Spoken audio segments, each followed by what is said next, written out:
இப்போ நம்ம பார்க்க போகிறது நண்டு பாரம்பரிய முறையில் எப்படி செய்கிறதுன்னு.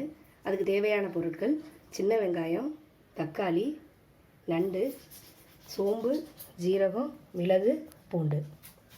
இப்போ மிக்ஸி ஜாரில் சோம்பு, ஜீரகம், மிளகு, பூண்டு, வெங்காயம், அதுக்கப்புறம் கொஞ்சம் துருவின தேங்காய் இது எல்லாத்தையும் அரைச்சி வச்சுக்கணும்.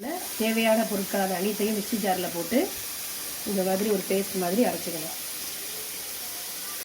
சூடான வானொலியில் தேவையான அளவு தேக்கரண்டி எண்ணெய்களை நம்ம ஊற்றிடலாம். அதுக்கு பிறகு நண்டை எந்த ஒரு தாளிப்பும் இல்லாமல் நேரடியாகவே எண்ணெயில் போட்டுடலாம்.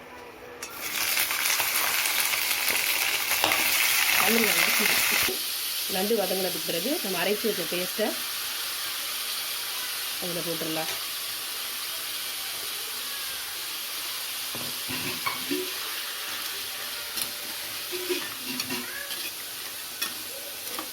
இதில் சிறிதளவு மஞ்சத்தூள்,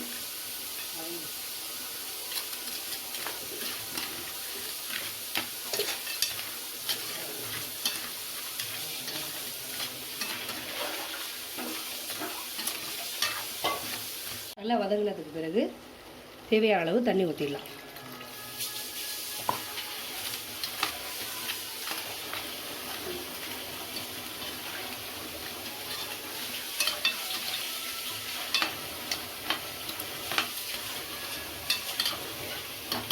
மிளகுத்தூள் போட்டிருக்கிறதுனால மிளகாத்தூள் அவ்வளவு தேவையில்லை, 1 ஸ்பூன் போதுமான அளவு இருக்கும்.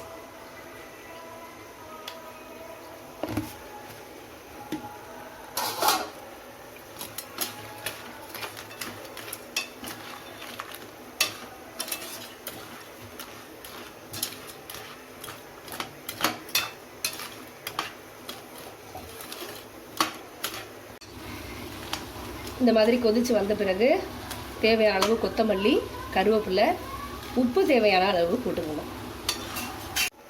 இதை ஒரு மூடி போட்டு மூடிடலாம். நண்டு வறுவல் தயாராகிடுச்சு.